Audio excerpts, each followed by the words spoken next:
하나님께 한 번 더 감사의 박수 올려드리겠습니다.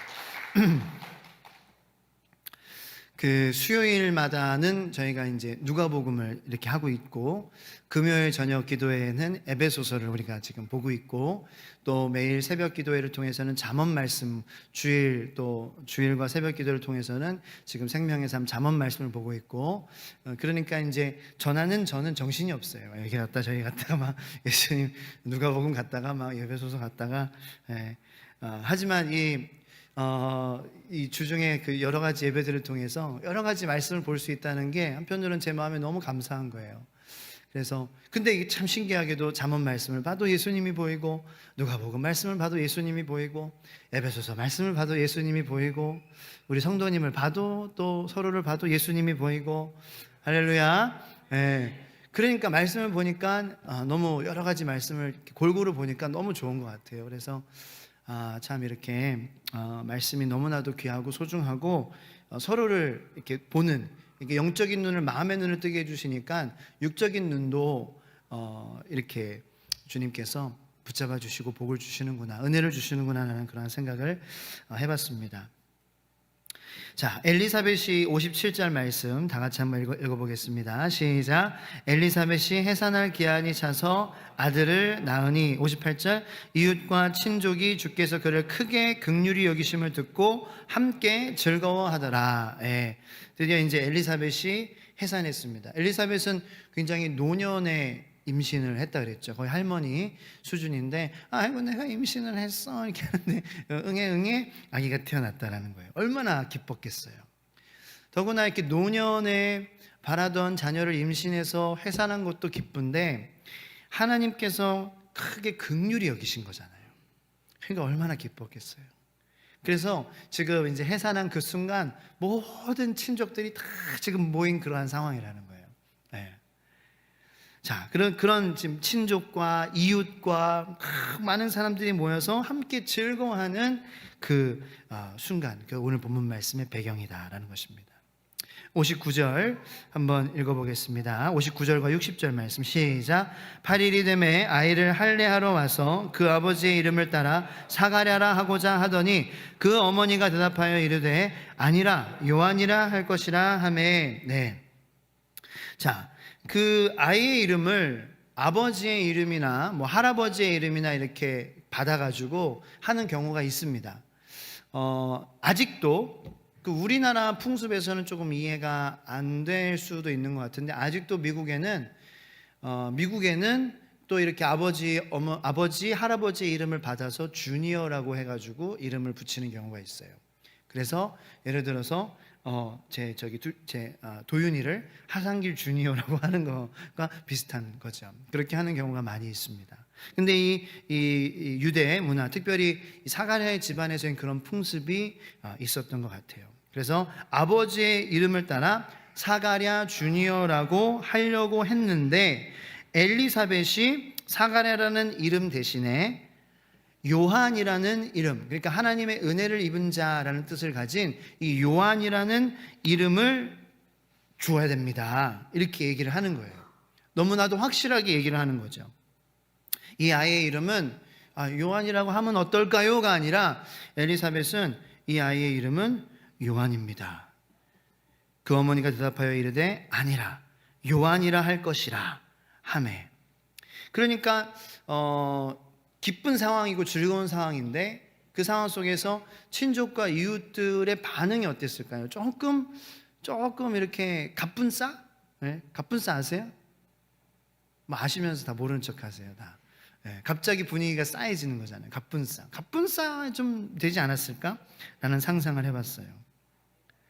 그래서 근데 61절에 보면은 참 재밌습니다, 말씀이. 다 같이 한번 읽겠습니다. 시작. 그들이 이르되 네 친족 중에 이 이름으로 이름한 이가 없다 하고, 야 엘리사벳아, 아무리 지금 좋지만 좋게 얘기하는 거예요. 너희 친족 중에 이 이름이 없지 않냐? 뭐 이 이름이라도 뭔가 먼 친족 중에 있으면은 조금 우리가 이해를 하겠는데, 전혀 처음 들어본 그런 이름으로 이렇게 하는 그러한 이유가 뭐냐, 이렇게 묻는 거죠. 그러면서 이제 이 사가랴 아버지의 뜻을 묻기 위해 62절 말씀, 62절과 63절 말씀 다 같이 읽어보겠습니다.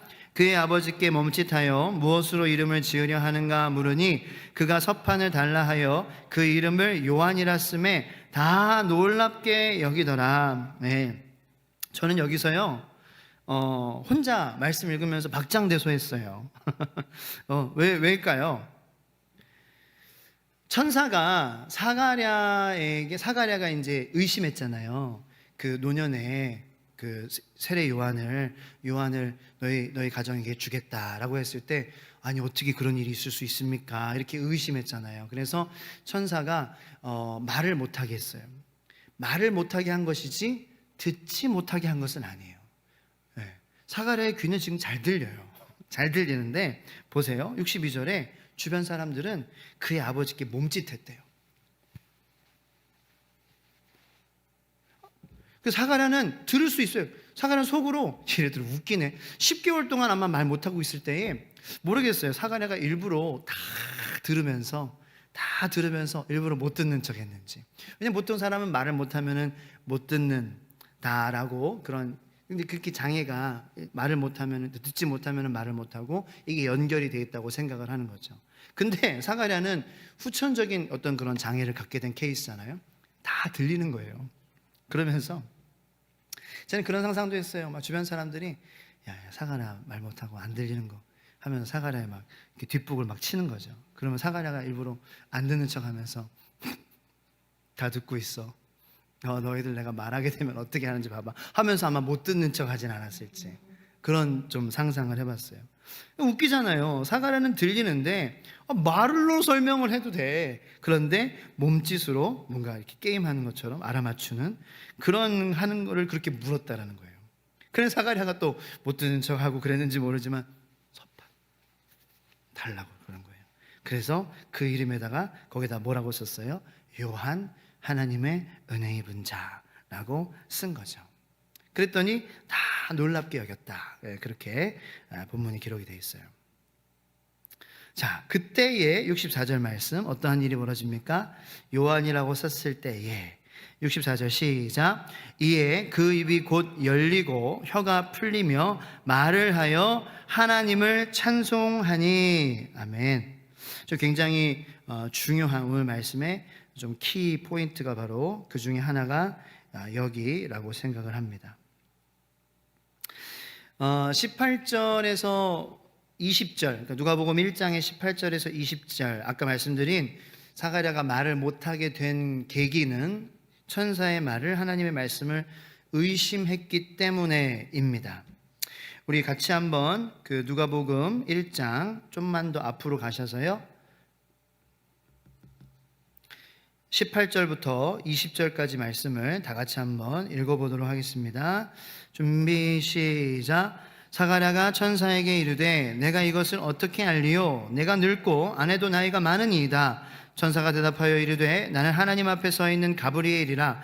이 좋은 소식을 전하여 내게 말하라고 보내심을 받았노라. 보라, 이 일이 되는 날까지 내가 말 못하는 자가 되어 능히 말을 못하리니 이는 내가 내 말을 믿지 아니함이거니와 때가 이르면 내 말이 이루어지리라 하더라. 아멘. 저는 사가랴가 서판을 갖고 와서 그의 이름을 요한이라 하라, 요한입니다 라고 그 적은 것이 이것이 그냥 이루어지는 일은 아니라고 저는 생각을 합니다. 왜냐하면 10개월 동안이나 사가랴는 말 못하는 고통을 본인이 견뎌내야만 했습니다.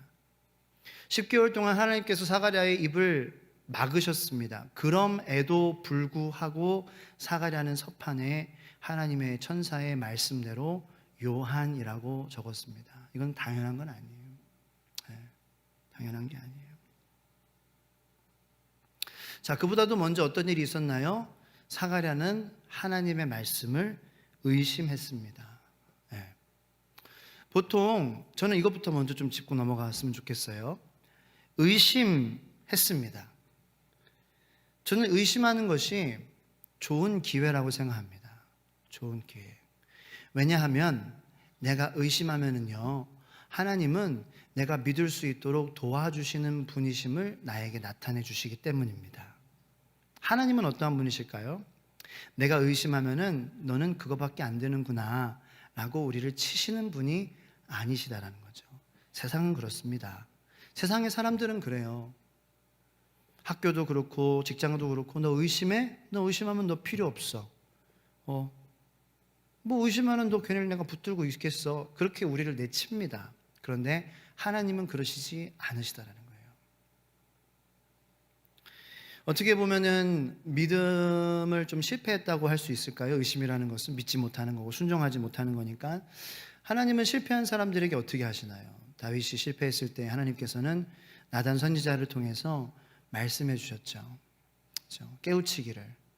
하나님의 말씀 순종하지 못하고 어떻게 보면 다윗이 밧세바를 취한 것도 의심한 거잖아요. 그죠? 하나님의 약속을 의심했기 때문에 하나님 말씀에 순종했기 못했기 때문에 그 자기의 육체의 그런 그 욕정을 참지 못하는 그러한 것. 어떻게 보면 하나님의 말씀에 대한 그 의심, 믿지 못하는 것에 대한 결과라고 얘기를 해도 틀린 말은 아닌 것 같습니다.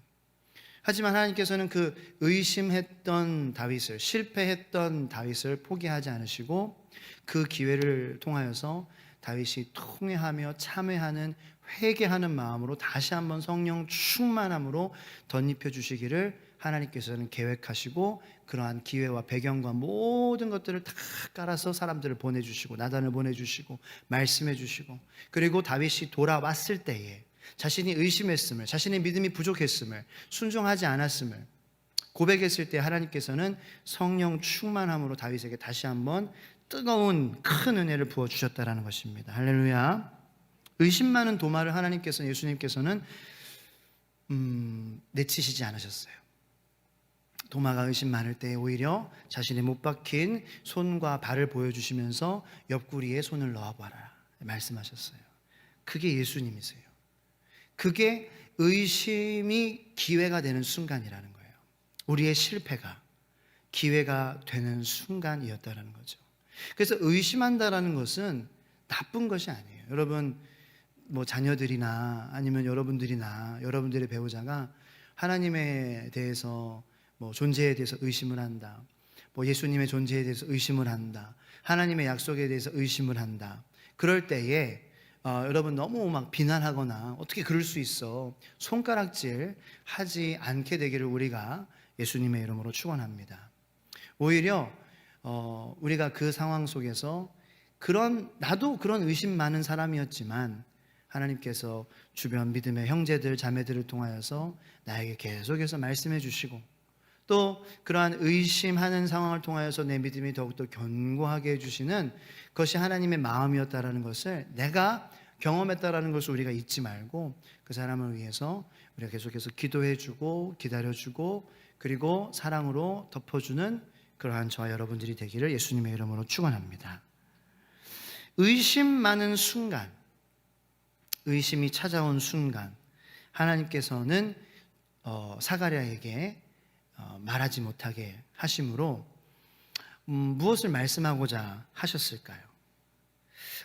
일단은 사가랴의 반응, 하나님께서 말하지 못하게 하셨을 때에 이 10개월 동안 말을 못하게 하신 하나님을 향한 믿음이 사가랴에게는 더욱더 커지는 시간이었다라는 것입니다. 우리가 의심할 때에 하나님께서는 우리가 그 의심을 잘 이겨내서 더 큰 믿음을 가질 수 있도록 하나님께서 우리를 광야로 내모십니다. 네, 하나님께서 우리를 광야로.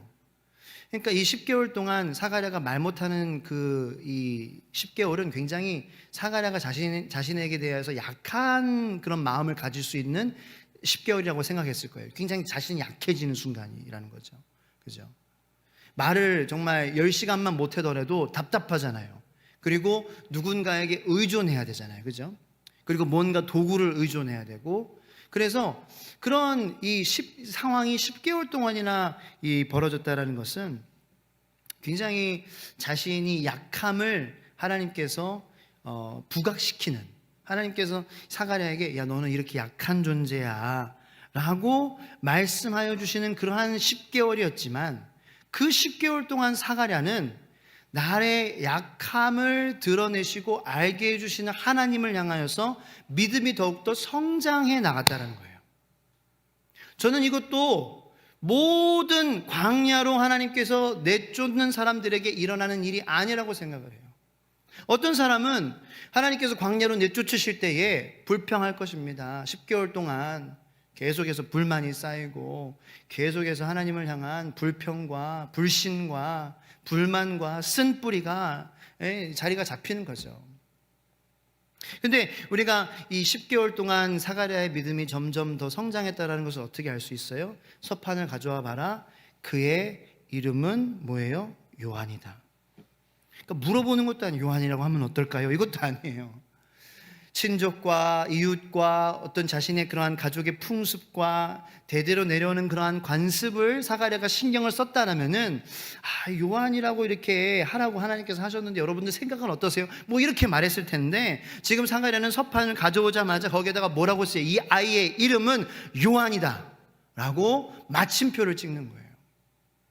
10개월 동안 사가랴의 마음에 하나님에 대한 믿음은 점점 더 커지고 더 굳건해졌다는 것을 확인할 수 있는 그러한 순간이라는 거죠.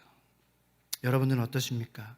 하나님께서 여러분들을 광야로 내모실 때 여러분들의 그 의심과 우리들의 불신앙과 의심과 불순종을 하나님께서 그냥 내버려 두시지 않으시고 혹은 우리를 내치시지 않으시고 우리를 더 큰 믿음 있는 자로 하나님은 우리를 바라보시고 하나님 우리에 대한 소망을 계속해서 포기하지 않고 가지고 계시기 때문에 우리를 광야로 내쫓으셔서 우리가 얼마나 약한 존재여서 하나님만을 의지할 수밖에 없는 그런 존재라는 것을 다시 한번 깨닫게 배우게 하시는 그 하나님에 대한 믿음이 성장하고 있습니까? 아니면 하나님에 대한 서운함이 더 쌓여가고 있습니까?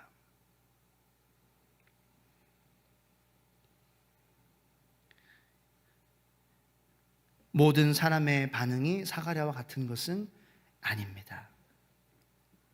하나님이 약하게 하실 때 하나님만 의지하게 하셔서 나의 의심을, 나의 불신앙을, 불순종을, 나의 불평을, 나의 슬픔을 찬양으로 바꾸게 하시려고 하시는구나. 그런 찬양도 있잖아요. 나의 슬픔을 바꾸셨네. 주를 향한 노래로, 주를 향한 노래로. 똑같은 가사가 아닌데 어쨌든 그런 찬양이 있어요. 나의 슬픔을 바꾸시기 위해서, 나의 불신앙과 의심을 더 견고한 믿음으로 바꾸시기 위해서 주님이 나를 주님만 바라볼 수 있는, 주님만 의지할 수 있는, 나의 약함을 깨달을 수 있는 광야로 내모시는구나 라고 고백할 수 있는 그러한 저와 여러분들이 되기를 예수님의 이름으로 축원합니다. 나를 약하게 하실 때 정말 하나님은 나를 사랑하시는구나 우리는 확신할 수 있어요. 그러므로 나를 약하게 하실 때 그건 나쁜 게 아니에요. 그 우리를 약하게 해서 짓밟으시려고 그렇게 하는 게 아니에요. 약해 하나님만 의지하는 능력의 하나님의 백성들로 천국을 영생을 기업으로 받는, 하나님의 나라를 유업으로 받는 백성으로 만드시려고 하나님께서는 우리를 인도하시는 그러한 여정을 우리는 살아가기를 예수님의 이름으로 축원합니다. 그래서 이 사가랴가 그의 믿음을 보여주었을 때 그의 입이 다시 열리게 된 거예요. 자, 그런데 이 입이 열렸다고 해서 또 그냥 자동으로 찬양이 나오는 것은 또 아닙니다. 그죠? 입이 열렸는데 그는 또 다시 그 입이 열린 그 상황에도 유혹이 있지 않았을까요? 뭔가 나는 10개월 동안 여러 가지 말을 하고 싶었어. 내가 못 듣는 줄 알고 내 욕했던 너 일로 와봐봐. 내가 다 들었어 임마. 하나님께서 난 말 못하게 해주신 거지 나 귀는 못 듣게 해주신 것이 아니거든. 다 들었어 하면서 뭐 그렇게 장난이든지 진심이든지 그렇게 할 수도 있고, 그리고 뭔가 다른 말이 나올 수 있잖아. 아유 이제 살았다 뭐 이런 말이 나올 수도 있고요. 그죠? 아우 답답했는데 이제 시원하다 뭐 이런 말이 나올 수도 있잖아요. 그런데 그 입의 첫 마디가 뭐였어요? 하나님을 찬양하기 시작했다는 거예요. 와, 얼마나 귀한 믿음인지 진짜 막 감동이 막 몰려오면서 나도 이런 선택을 할 수 있을까? 다시 말을 할 수 있었을 때, 10개월 만에 말을 다시 할 수 있었을 때 내가 하나님을 찬양하는 찬양으로 내 말을 시작할 수 있을까라는 그런 생각이 들더라고요. 이 모든 것은 사실은 사가랴의 의심에서 시작됐다라는 것을 우리가 바라볼 때에 정말로 이 의심 많은 나도 하나님의 인도하심, 약속을 붙잡으며 나아갈 때에 우리에게 이러한 찬양하는 자로 하나님께서 세워주시는 그러한 희망이 있음을 여러분들 가정을 향하여서, 여러분들을 향하여서, 자녀를 향하여서, 배우자를 향하여서, 서로를 향하여서 보게 되는 이 시간이 되기를 예수님의 이름으로 축원합니다. 그런 적은 선택들이 쌓이고 쌓였기 때문에 사가랴는 입이 열렸을 때에도 찬양하는 것을 선택을 했다는 거예요. 그 찬양하기를 선택한 것은 그 전에 요한이라고 이름을 적는 선택을 하는 것, 그 전에 내가 10개월 동안 말을 못하는 상황에서도 하나님이 어떠한 분이신가, 하나님의 정말 그 본심에 대해서 묵상하기를 매일매일 선택하는 그 선택으로 말미암았기 때문에 이루어졌다라고 저는 생각해요. 작은 선택. 그러니까 여러분들이 하나님을 위해, 주님의 말씀에 순종하기 위해 하는 그러한 작은 선택은요, 거기에서만 머무는 게 아니라 조금 더 큰 믿음의 선택을 할 수 있는 기반이 되는 거예요. 작은 것에 말씀에 순종 한번 해보세요. 그러니까 사람들이 큰 것만 바로 큰 거 한탕. 근데 사실 우리의 마음에 그런 이 답답한 것들을 뻥 뚫리게 하는 것은 어떻게 보면 작은 부분이에요. 작은 부분. 우리가 이제 생활할 때에도 어떤 작은 거 하나 못 뽑았더니 막 물이 막 슉슉슉 막혔던 게 내려가는 거예요. 작은 거, 머리카락이 작은 것들이 모여가지고, 그죠? 욕조에 머리카락들이 모여가지고 물이 안 내려가잖아요.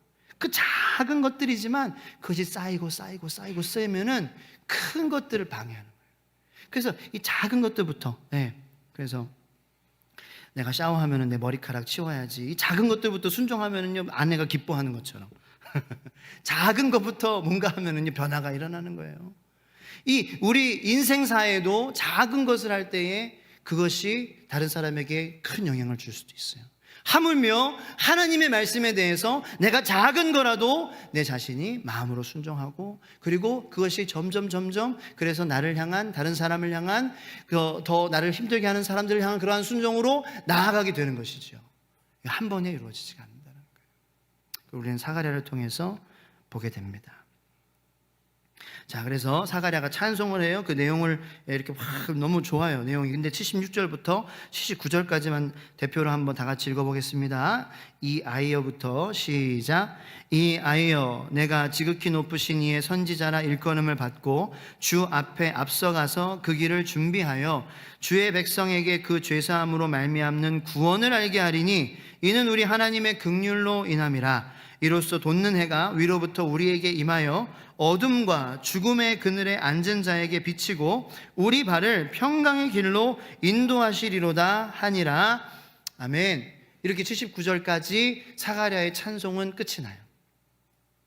근데 가장 하이라이트는 이제 요 76절, 저는 79절까지라고 생각을 하는데, 왜냐하면은 물론 이 아이가 예수님 앞서, 주님 앞에 앞서가서 그 길을 준비하는 것을 얘기하고 있지만, 그 주님 앞에 앞서가서 준비해야 될 그 구원에 대해서 사가랴가 정리해주고 있기 때문이에요. 하나님의 구원이 어떻게 이루어지는 것인지를 사가랴는 깨달았어요.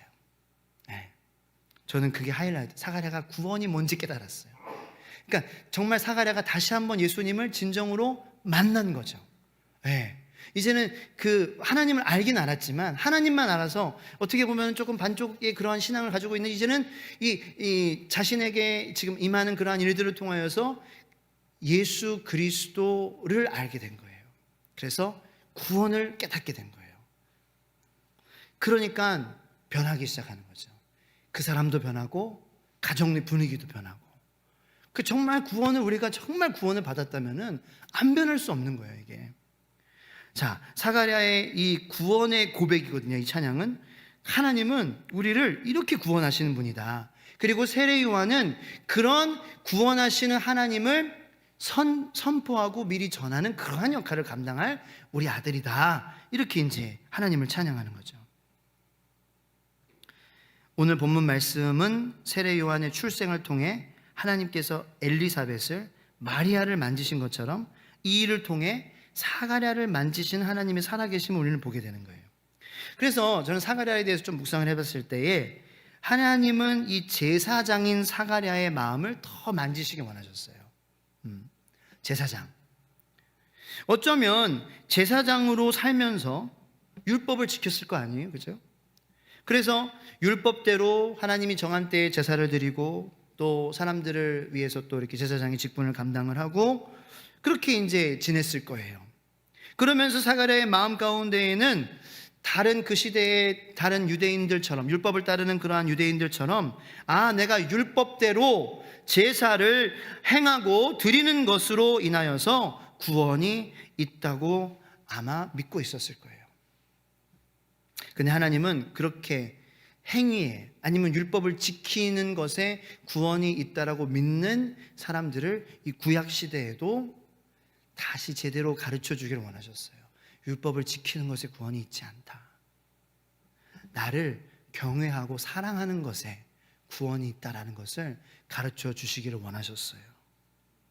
그래서 이 세례 요한이라는 이 한 아이의 어떻게 보면은 잉태가 됐고 그리고 출생이 된 것이지만 그 사건을 통하여서 엘리사벳도 만지시고 마리아도 또 위로해 주시며 만져주시고 그리고 또 동시에 한 사건이지만 통해서 사가랴도 만져주시는, 정말 하나님께서는 한 사건을 통해서 한 일만 하시는 분이 아니라 하나님께서 하고자 하시는 그러한 수많은 일들을 동시에 하실 수 있는 하나님이시라는 것을 우리는 보게 된다는 거죠.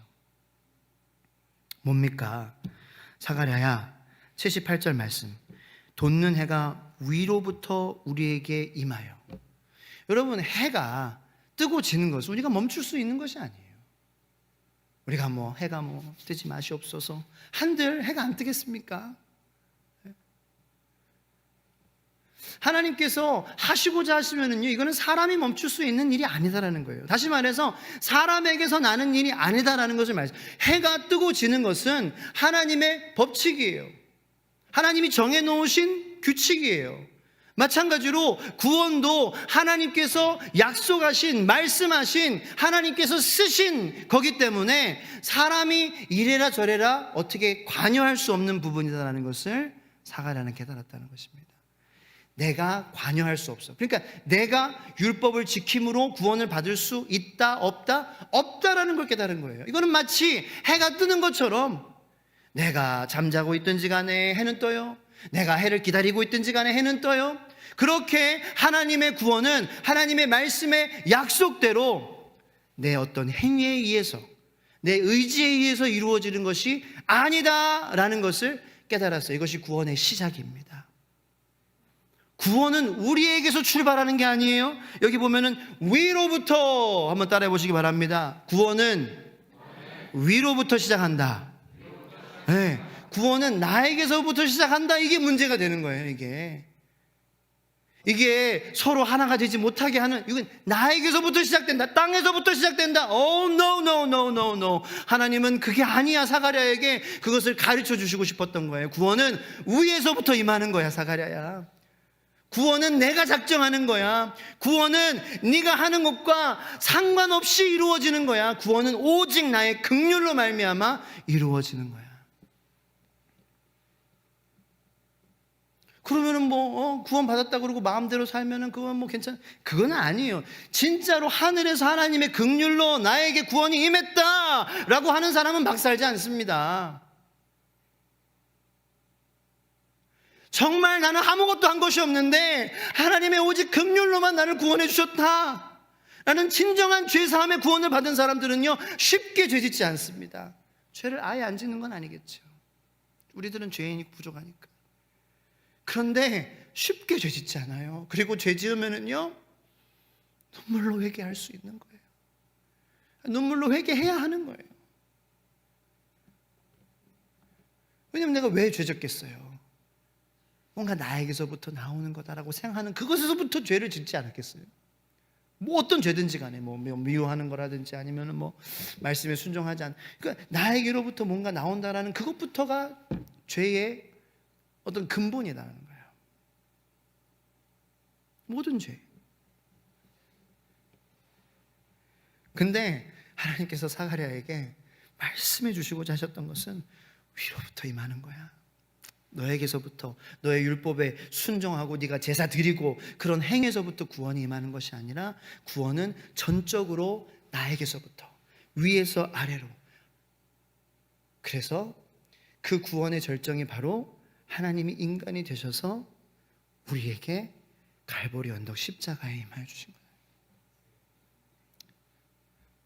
그 우리의 자랑은 그거밖에 없는 거예요. 위에서부터 이 땅 가운데에 오신 갈보리 십자가, 나를 위해 죽으시고 부활하신 그 주님만을 우리가 의지하고 주님만을 사랑하고 주님만을 붙잡고 살아가는 것이, 그것이 예수님의 길을 준비하는 가정의 모습이다라는 것입니다. 그렇습니다. 그렇게 사가랴의 가정은 오실 예수님을 준비했어요. 이 땅에 오실 예수님을 준비했습니다. 우리는 이 땅에 오셨고, 그리고 위에서부터 구원이 임한다는 것을 자기의 몸으로, 자기의 피와 자기의 살로 우리에게 보여주신 그 주님, 부활하신 주님이 다시 오실 그날을 우리는 준비하는 가정이 되어야 된다는 거예요. 사가랴의 가정이 이 땅에 구원을 위해 오실 예수님을 준비하는 가정이었다면은, 이제 우리가 우리 믿는 주 예수 소망교회 공동체에 속한 모든 가정들은 이제 다시 오실 예수님이 어떠한 분이신지, 그분의 구원이 어떠한 구원인지, 그 구원을 위에서부터 온다라는 것을, 우리에게서 시작되지 않는다라는 것을, 그래서 우리는 주님을 귀하게 여기고, 또 주님이 주신 말씀을 귀하게 여기고, 주님이 주신 서로를 귀하게 여기는 그러한 믿음의 공동체라는 것을 우리 자녀들에게, 그리고 예수님을 모르는 이웃들에게 전해야 되는 그러한 준비시킬 가정들이 저와 여러분들의 가정이 되기를 예수님의 이름으로 축원합니다. 그것이 모든 우리의 삶의 크고 작은 마음과 모든 문제들을 해결해 줄 솔루션입니다. 저는 그거를 메가 솔루션이라고 생각을 해요. 메가 솔루션. 그러니까 이 우리 해결 방법, 해결책도요, 어떤 해결책은 그냥 뭐 작은 거, 그냥 그거밖에 해결 못 해요. 그런데 모든 것을 해결해 줄 수 있는 솔루션이 있어요. 그게 뭐예요? 바로 구원이 어떻게 이루어지는지 그것을 우리가 분명하게 고백하는 거예요. 그게 모든 것을 다 솔브해줄, 해결해줄 솔루션이에요. 하나님이 어떠한 분이신지, 하나님의 구원이 어떻게 임하는지 우리가 이것을 꼭 붙잡고, 그리고 예수님을 꼭 붙잡고 살아가는 것이 모든 문제의 솔루션인 줄로 믿으시길 축원합니다. 내 마음의 문제, 관계 속에서 계속되는 문제, 마음에 계속되는 그러한 반복적으로 일어나는 그러한 일들, 그리고 내가 나를 내려놓을 수 없는 그러한 마음들, 나의 자아를 내려놓지 못하는 그러한 문제, 나의 욕심을 내려놓지 못하는 문제, 나의 마음에 상처받은 것들이 계속해서 나를 괴롭히는 그러한 모든 문제들, 그 문제들, 모든 문제들의 메가 솔루션은 바로 예수님의 구원이 어떻게 임한다라는 것인지 하나님께서 우리에게 말씀하여 주시는 이 말씀, 우리가 아멘으로 받아들이는 것이 바로 메가 솔루션이 되는 줄로 믿으시길 축복합니다. 80절 말씀 다 같이 읽고요. 기도할게요. 다 같이 읽겠습니다. 아이가 자라며 심령이 강하여지며 이스라엘에게 나타나는 날까지 빈들에 있으니라. 아멘. 빈들에서 자라도록 아마 사가랴와 엘리사벳은 그 노년에 얻은 그 아이지만 얼마나 귀했겠어요. 그죠? 평생 아이가 없이 살다가 그 노년에 얻었으니까 얼마나 예뻤겠어요. 진짜 눈에 넣어도 아프지 않을 그러한 아이였는데 어떻게 했어요? 빈들로 나가라. 막대했다라는 건 아니에요. 나가! 이건 아니에요. 꼴도 보기 싫어! 이건 아닙니다. 빈들에 있게 했다라는 것은, 빈들은 뭐예요? 광야예요. 광야는 뭐예요? 오직 하나님밖에 의지할 게 없잖아요. 그러니까 하나님밖에 의지할 것이 없는 그런 이 믿음을 아이가 가질 수 있도록 이 부모가 최선을 다했다라는 거예요. 물론 실제적으로도 빈들에 나갔죠. 근데 이 말씀 우리가 어떻게, 우리 지금 2023년도를 사는 우리에게 어떻게 정해? 빈들로 쫓아내라? 그건 아니잖아요. 광야로 너 나가! 이게 아니라 이 빈들의 의미는, 광야의 의미는 하나님만 의지하는 그러한 가정으로 살았다라는 거예요. 하나님밖에 의지할 분 없어. 내가 너에게 최선을 다해서 인간 부모로서의 사랑을 해주고 이 육신의 부모로서 최선을 다해주지만 너가 붙잡아야 될 사람은 사랑하는 아들아 딸아 하나님밖에 없어. 알겠지? 이거 가르쳐주는 가정이었다라는 거예요. 이 가정이 성령 충만한 가정이고 다시 오실 예수님을 준비하는 가정이었다라는 거예요. 다른 데 없어요. 내가 그래요. 여러분 가진 걸로 최선을 다해 주세요. 그런데 우리가 분명하게 전해야 될 메시지가 있어요. 내가 해줄 수 있는 거, 해주고 싶은 거, 그것이 널 구원해 주지 못해.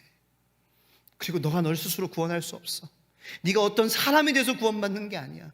구원은 해가 돋는 것처럼 위에서부터 아래로 임하는 거야. 하나님이 너에게 긍휼로 주시는 구원이야. 하나님에게서부터 시작되는 거야. 우리 그거 잊지 말고 살자. 우리 그거 잊지 말고 살자.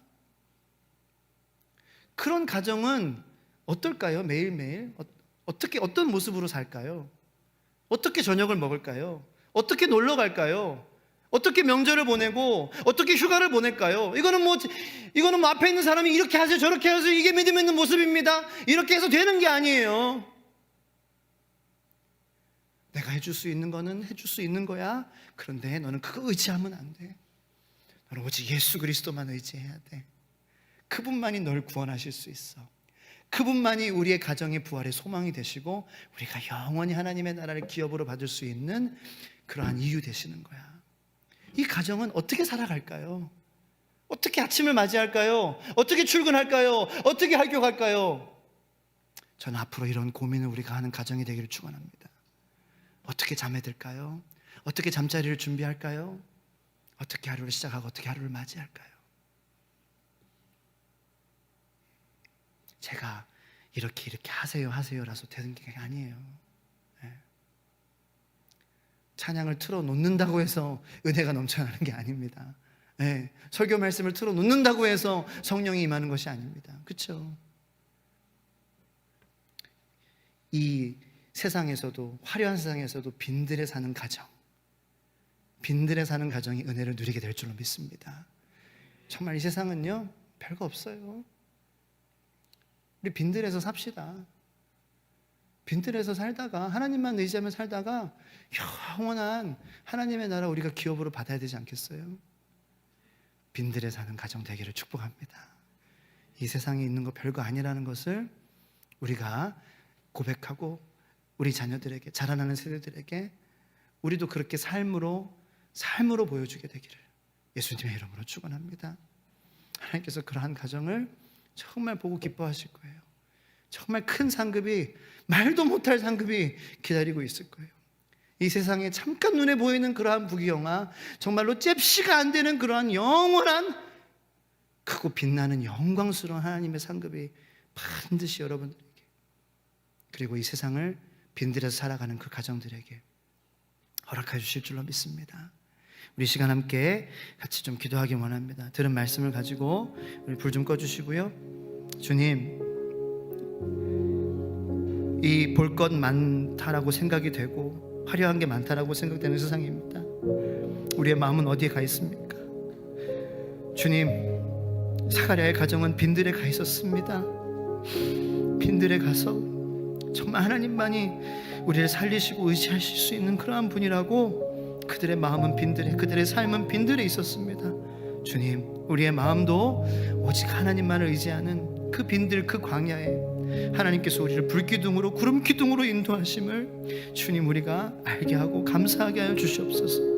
그럼에도 불구하고 빈들에 우리가 살아가지만 하나님께서 만나와 매출하기로 우리의 가정을 먹이시고 지금까지 살게 하셨다라는 것에, 빈들에서 광야에서지만 하나님께 찬양하고 주님께 예배를 올려드리는 하나님을 경외하는 그런 하나님의 자녀들 되게 하여 주시옵소서. 이 시간 들은 말씀을 우리가 간직하며 성령 충만한 가정 되기를 원합니다. 기도하도록 하겠습니다. 주여, 주여, 주여.